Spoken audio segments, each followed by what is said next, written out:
Well, hello and welcome to this week's episode of Your Manchester with me, Miss Belinda Scandal. Today we come from the Manchester Jewish Museum and it is fantastic in there. Also on the show today we are going to be speaking about a wonderful new production of Groove. Absolutely fantastic. And we also went down to 53.2 to see exactly what is going on there. So make sure you stay tuned. We've got all our usual features as well, only on this fabulous episode of Your Manchester.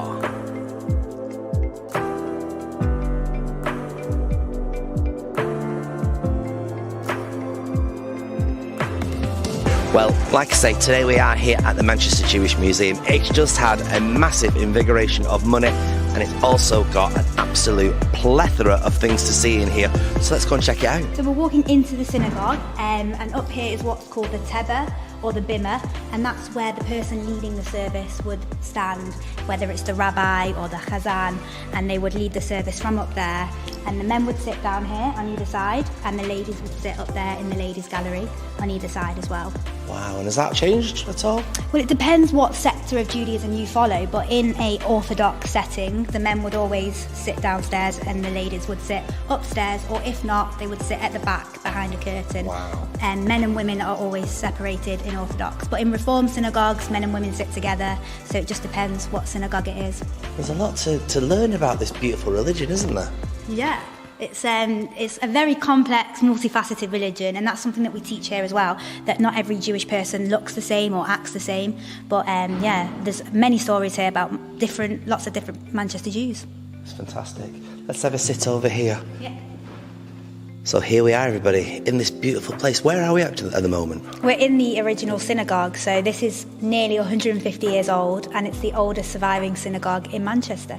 So generally what happens in here then? So this is actually where the performances are, and so it's a very special space, obviously, because it's got so much history and you've got audience on either side.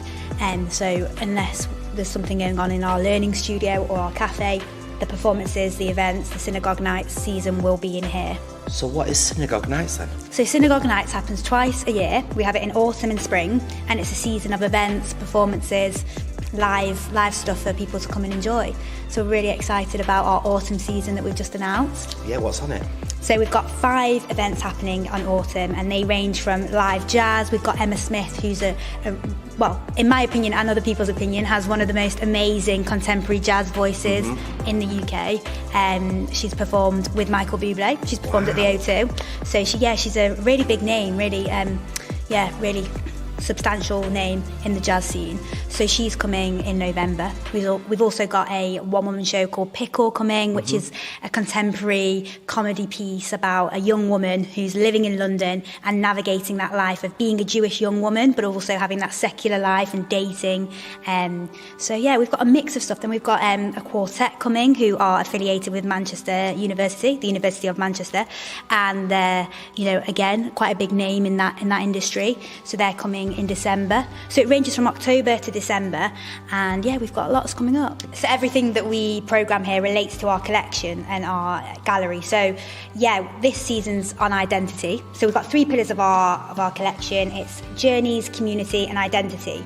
So this is about identity. So for example, Emma, our jazz singer who's coming, she only discovered her Jewish heritage later on in life. So her show is about the telling of her discovering that while she's singing. That's that evening. So all of the events that we plan for autumn are all about identity and heritage. Because we should just say we are sat in one very spectacular room, but you've actually just reinvigorated this whole museum recently, haven't you? Yeah, so we opened last July and we've had a £6 million reinvestment development project, and we've got a brand new state-of-the-art gallery, an amazing cafe that just won Cafe of the Year at the Museum Awards. So it's not just a museum. You can come for lunch, you can come for a coffee. It's a social space. We've got a learning studio, so we have, normally in term time we're starting again with schools. We have schools here most days. They're baking challah breads, they're looking around the gallery, they're doing activities. It's a real exciting space. And what do you hope that people take away from being after their day out here? Well, anything and everything. What our biggest ethos here is learning how different we are as people, but together, and how just because someone's heritage is different, and you can learn about that in the gallery, you learn to accept that, and there's millions and billions of people in the world, and we're all different, but that's what unites us and makes us come together. So Synagogue Nights is for everybody to come to? So Synagogue Nights has something for everyone, whether you like jazz music, theatre, string quartets. It's got something for everyone. And how do people go about getting tickets for it? So it's all on sale online. We went on sale on Tuesday. So if you head onto our website, you'll see all the events there, or you can call us or email us, tickets@manchesterjewishmuseum.com. Thank you very much for your time. Thank you. Well, with so much going on, we need to find out exactly what's going on the box. Hi, I'm Hayley and welcome to this week's On The Box. How's everyone doing? Now, if you are a fan of The Voice, this started again last week, of course. If you've missed it, obviously you can catch up on ITV Pub. The wonderful Kenneth Branagh film, Belfast, about his time growing up in Belfast based on his life, that is currently showing on Sky Cinema. EastEnders this week goes back in time to the 70s, and it actually forces Phil to remember some forgotten memories from when he was a child. Over on the cobbles, are Toya and Spider. They share a little snog that someone's actually watching. And then next week, some unwelcome guests arrive and they interrupt a birthday celebration. And if you remember, a more serious thing now, if you remember the riots across England in 2011, I was actually living in Wood Green at the time, and that was really badly affected. And I do remember feeling a bit scared that particular week. Well, if you remember those times, there is a documentary this week examining everything that went on and what's happened since, etc. It's called The Week England Burned, and that is on Channel 5. But if you miss it, obviously that's going to be available to catch up on as well. That's it from me. I shall catch you next time. And remember, stronger together. Bye.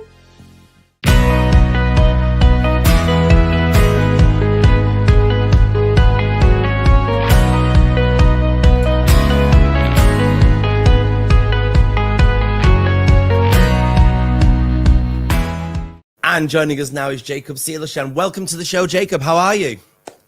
I'm good, thank you. I'm good. How are you? Well, this just sounds phenomenally fantastic. Perhaps tell us a little bit more about it. Yeah, so Groove, the show, is a 60-minute show all about the dance floor and about queer nightclubs and what it means to LGBT people and queer people and what we've used the dance floor for throughout the generations. You know, we've used it for protest, we've used it for joy, for celebration, for life-changing moments. So we're making a show all about the dance floor and what it means to queer people. And how do you go about bridging that then into one show? Well, there's 6 of us, there's 6 performers, and we've got people who are, you know, legendary drag queens like Lavinia Co-op. We've got clowns like De Castro. We've got some dancers, some actors, and we've all got different life experiences. So we've just spent the past few weeks sharing stories, talking through, you know, making each other laugh, and then thinking, which one of these do we want to share with the audience? So we're not going to cover everything, but we're going to cover all the good bits, I think. So what particularly are you covering then? Oh, there's loads. There's blooming loads. What are we covering? We've done a bit about the first kiss on the dance floor. We've done a bit about that moment at 4 a.m. when you're tired, but you still want to keep going. We've done a bit about, you know, making queer family on the dance floor, about using it as a protest space. We've even dived a little bit into the, you know, the 80s and the HIV pandemic and how the dance floors, you know, really dissipated and there wasn't many people on them. So, yeah, we're diving into lots. And how important is it for you to be part of this show then? It's really, it feels a bit funny to say, but it is a bit life-changing because, you know, working with people who have, you know, gone through that time period. I think the age range of this cast is 22 to 71. So, you know, talking to these people, learning these stories, it's really opened my eyes and made me have a lot more respect for the people around me and the people who've come before me, I think. Yeah, it's amazing. Awesome. So how will we see this show on stage? How will it actually be presented to the audience? Well, we've basically tried to create a nightclub. We want the audience, anyone who comes to see Groove, to feel like they are in a nightclub and to feel a little bit freer than you would in a theatre, to, you know, have fun, move around, dance with us. We've got an amazing lighting designer and a sound designer, and there's someone making the music for us in the room. Wow. And they're just creating this nightclub for us. So there's gonna be lots of amazing lights, sounds, projection. We really just want it to feel like a full nightclub experience. I mean, that's a lot to get into there, isn't it? The feeling and everything to get into there. But it sounds like you're just going to nail this. What do you think people will walk away from the show feeling? I keep saying this, but I think that queer people will walk away from the show thinking, how good is it to be queer and what incredible history we have. And I think straight people will walk away thinking, my gosh, I wish I was gay. I mean, that's fantastic enough, isn't it, really? Where's it on at? Where can we get tickets for this? So it's on at Contact Theatre in Manchester from the 5th of October to the 7th, so on for 3 days. And you can get tickets on Contact Manchester's website, and also the company who's making this, which is called Outbox Theatre. They've got Instagram and all links and behind the scenes footage and videos and trailers all on their social media. So have a look there as well. Excellent. Well, Jacob, we look forward to seeing this. Dates that it's on? 5th to the 7th. So 5th, 6th, 7th of October in Manchester. It sounds fantastic. Thank you so much for your time today, Jacob. Make sure you check this out, everybody. It's going to be amazing. Thank you, Jacob. Well, as we film this right now, it's gorgeous weather. But Paul, tell us, what's the weather for the rest of the week going to be like?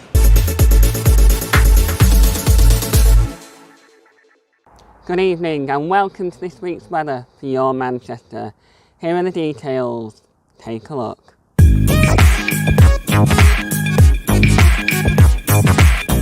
Thursday is looking cloudy with the temperatures of 16 degrees Celsius.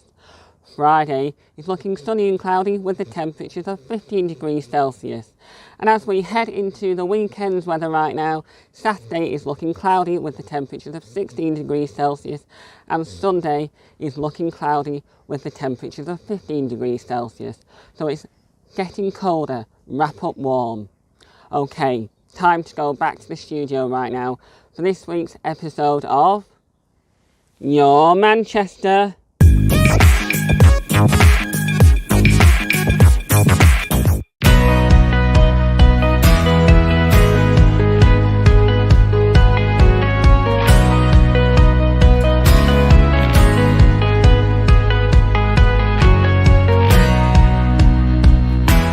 So you join us now here at 53.2. This is a fabulous venue and it seems to get more and more fabulous every time I arrive back at it. Now joining us here now, introduce yourself. I'm Alexandra Maxwell, venue manager. And I'm Callum Sim, one of the lead actors in Things That Divide Us. So what is it about then?